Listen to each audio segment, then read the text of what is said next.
앤 해서웨이가 주연한 영화 인턴에서 아내를 먼저 떠나보낸 벤 휘테커는 이렇게 중얼거린다. 이제 남은 날들은 뭘 하며 지내지? 운동이나 독서, 영화, 오락 같은 건 다 해봤어. 요가나 요리, 식물 가꾸기, 중국어 배우기까지 말이야. 진짜야, 해볼 수 있는 건 다 해봤다고. 벤은 결국 인터넷으로 옷을 파는 작은 회사에 다시 취업한다. 이 회사의 최고 경영자 줄스 오스틴이 사회 공헌을 위해 실시하는 새로운 노년층 대상 일자리 알선 계획을 통해서다. 이런저런 소동을 거친 후 벤은 줄스에 가장 가깝고 신뢰할 수 있는 조언자가 된다. 우리가 이번 시간에 다루어 볼 내용은 바로 밀레니얼 세대보다 중요한 세대, 바로 실버 세대입니다.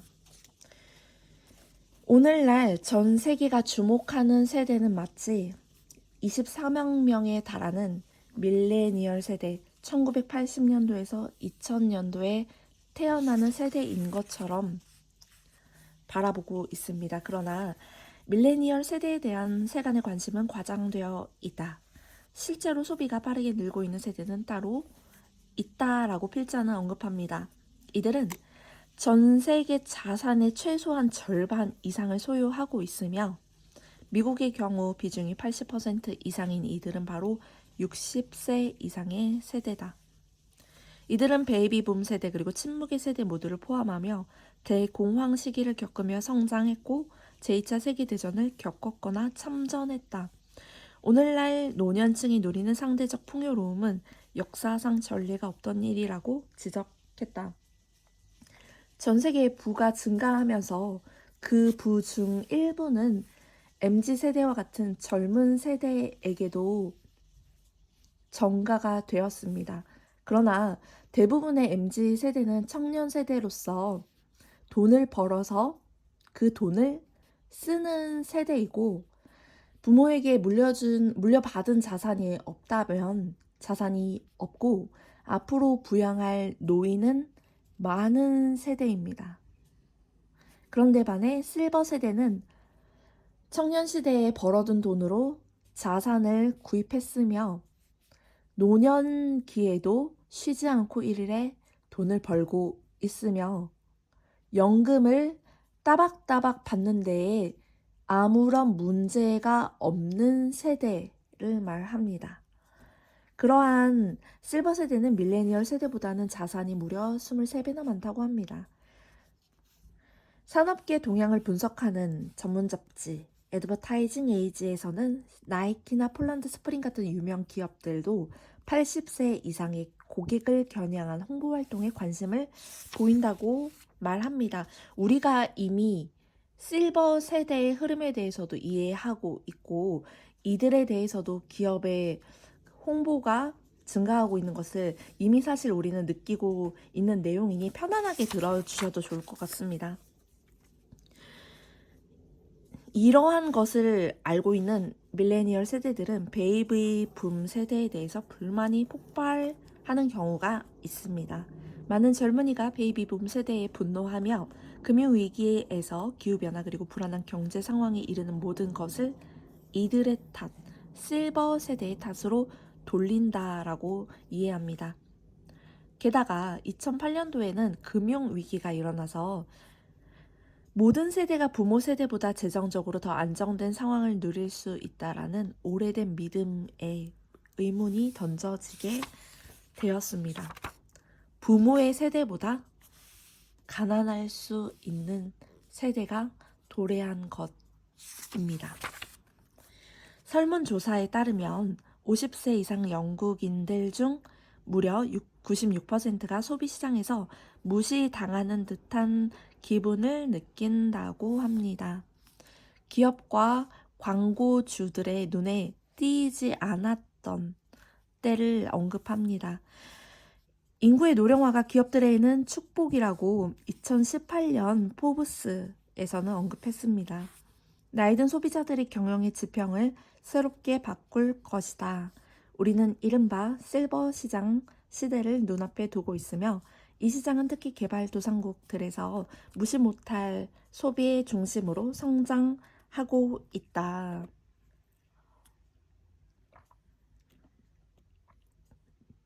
현재 기업 7곳 중 1곳 정도만 이 연령대의 집단을 맞이할 준비가 되어 있다고 추정한다. 기존 기업이든 신생 기업이든 상관없이 대부분의 기술, 홍보, 판매 관련 부서가 젊은 세대만 겨냥하고 있다는 점은 누구나 아는 사실이다.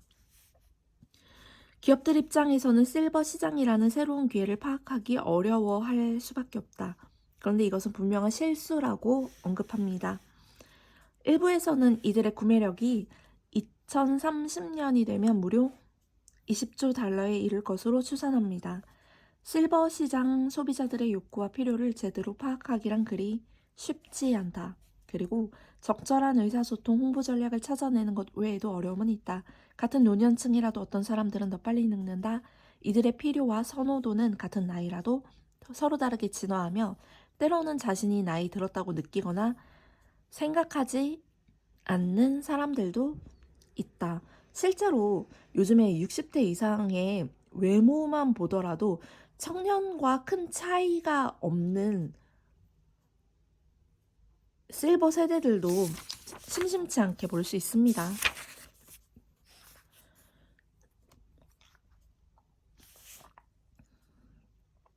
(60대) 이상의 실버 세대들의 특징을 몇 가지 확인해 보면 미국의 60대 이상 사람들은 매장에 가기 전에 인터넷으로 물건을 확인하거나 인터넷 사이트에서 직접 물건을 구매하는 능력이 다른 연령대에 비해 크게 뒤떨어지지 않는다. 다만 스마트폰으로 구매를 결정하거나 소셜미디어로 필요한 정보를 얻는 일은 훨씬 어색해 한다고 한다.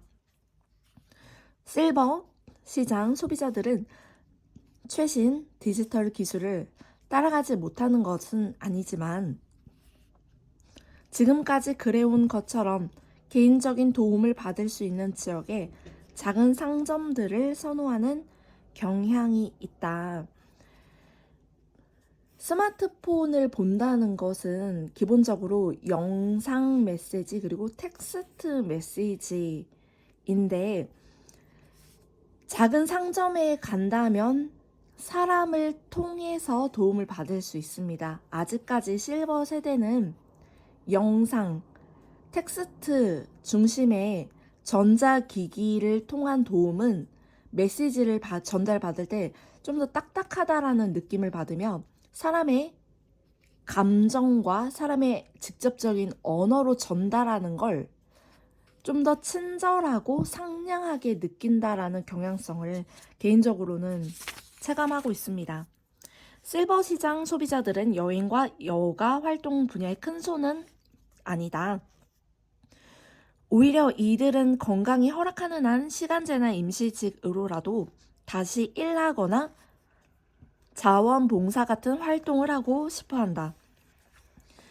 실버 세대들이 일하는 것을 살펴보아도 일을 통해서 일의 성장을 도모한다라기보다는 연금으로 충당하기에는 부족한 생활비, 돈을 버는 데 집중하고 그리고 사람에 대한 애정과 관심을 갈구하는 대상을 같이 일하는 동료들 그리고 자원봉사를 통해 만나는 사람들을 대상으로 한다라는 느낌을 받을 수 있습니다. 사람들은 일반적으로 가상현실과 인공지능, 나노기술 같은 새로운 기술이 젊은 세대의 욕구와 필요에 따라 주도되고 있다고 생각을 하지만 사실 지금 나타나는 놀라운 혁신과 발전의 상당 부분은 60대 이상 노년층의 필요에 따라 만들어지고 있다. 라고 언급하면서 기술을 바꾸는 요인이 노인이다라는 사실을 말합니다. 가상현실 장비들을 개발해 노년층이 고립감에서 벗어날 수 있도록 돕는 회사들이 많이 있습니다. 투자의 관점에서도 보면 사람들 대부분은 나이가 들수록 위험을 피하고 싶어 합니다. 50대 그리고 60대로 접어들면 위험이 적은 채권에 더 많이 투자함으로써 자산 구성을 재조정하며 은퇴 시기가 가까워지면 자산을 현금화하거나 정기적으로 일정 금액을 받을 수 있는 상품으로 바꾸기 시작합니다. 노년층은 집을 통해서 수익을 창출할 수 있는 방법이 필요합니다. 가장 간편하게 부수입을 올릴 수 있는 내용인데요. 에어비앤비를 통해서 부수입을 창출하거나 세계 여러 나라 은행들은 주택담보, 연금 상품을 제공함으로써 노년층에게 부족한 생활비를 주고 이 대가로 주택을 이후에 은행 그리고 국가의 소유로 이전하는 것을 정책을 펼치고 있습니다. 인구의 노령화는 자산관리 상담 그리고 연금이나 배당금 관련 상품에 대한 수요를 촉진할 것이다 라고 말합니다. 핀테크 전략의 핵심은 나이든 세대와 돌봄이 모두를 도울 수 있는 생태계를 지원하는 것이라고 주장합니다. 그래서 자동화한 재무관리, 계획, 상담 그리고 투자 상품을 소개하는 활동을 하는 회사들도 있습니다. 그리고 실버 세대에 접근한 하는 돈과 관련된 학대가 있음을 우리는 기억해야 할 것입니다. 노년층에서 이 문제는 점점 심각해지고 있다. 친척이나 친구, 이웃 돌보미, 변호사, 은행 직원, 종교단체 지도자들과 같은 아주 가까이 밀접해 있는 자들이 약탈적인 대출과 명의 도용을 하는 경우가 있기에 조심해야 할 것입니다. 그리고 자동차 제조기업 BMW는 연령대가 다양한 작업조가 새로운 발상과 문제 해결 능력이라는 측면에서 더 나은 성과를 낸다는 사실을 깨달았다고 말합니다. 연령대가 다양한 부서는 주어진 문제를 더 다양하게 바라볼 수 있으며 생각이 다양한 사람들이 많이 모여 있을수록 과제를 해결하는데 훨씬 유리합니다. 영화 인턴은 회사에서 연령대가 다양한 사람들이 어울릴 때 모두에게 유익한 결과가 나온다는 사실을 영리하게 보여주며 분위기도 더 부드러워진다고 언급했습니다. 실제로 경험과 과거 데이터가 충분히 있는 실버 세대 그리고 창의적인 역량이 많은 청년 세대, 밀레니얼 세대가 함께 연합하고자 하는 마음이 있을 때에 이들이 발휘할 수 있는 성과는 더 무궁무진하다고 개인적으로도 판단하고 있습니다. 그리고 실버 세대 언급과 더불어서 2040년쯤 되면 이미 밀레니얼 세대도 은퇴를 준비해야 하는 세대임을 우리는 기억해야 할 것입니다. 밀레니얼 세대에 대해서 잠시 언급하자면 부모 세대보다 풍족하게 살 확률이 50%뿐인 최초의 세대입니다. 갈수록 경쟁이 치열해지는 경제 상황 속에서 이들의 미래를 보장해 줄 수 있는 것은 어디에도 없다. 미국 밀레니얼 세대에 대한 편견 중 하나는 그들이 지나치게 직장을 자주 옮긴다는 생각이 있습니다. 근데 실제로는 밀레니얼 세대는 X세대보다 한 직장에 오래 다닙니다. 다만 빨리 성공하거나 빨리 승진하는 것보다 자신에게 의미 있는 일을 더 중요시한다는 점이 다른 세대와 좀 다를 뿐입니다. 이들은 인터넷으로 직장 사람들과 더 많은 의견을 교환하고 싶어하며 일과 휴식 사이의 건강한 균형을 추구한다고 합니다. 그리고 이들은 사회생활을 막 시작했을 때 2008년 금융위기와 불황을 겪었습니다.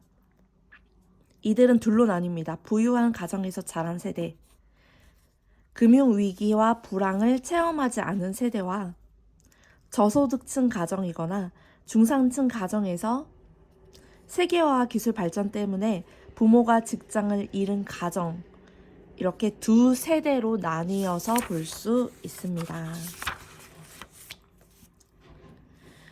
이들은 밀레니얼 세대는 연금 위기를 직접 경험하는 세대가 될 것입니다. 이들은 앞으로 더 많은 세금을 낼 수밖에 없는데 그 덕분에 이들의 부모와 조부모들은 약속받았던 연금을 문제없이 받을 것입니다. 밀레니얼 세대의 입장에서 보았을 때 이거 굉장히 부러운 입장입니다. 그렇지만 어쨌든 현실을 인지하고 받아들인다면 새로운 부를 창조하려는 창조적인 노력이 배가가 되어야 할 것입니다. 마지막 세대는 돈을 버느라 바쁜 세대입니다. 바지런하고 지혜로워야만 하는 이 청년들을 축복하고 바지런하게 일을 할 수 있도록 협조하는 세대가 실버 세대가 되어야만 할 것입니다. 그리고 만일 중소기업 저임금을 받는 청년들이라면 많은 청년들이 성장을 도모하고 새로운 부를 창출하기 위해서 충분히 노력을 이미 하고 있을 것입니다. 이들은 실버 세대의 구매력이 있다라는 것을 충분히 이해할 필요가 있고 이를 기반으로 비즈니스에 접근해야만 할 것입니다.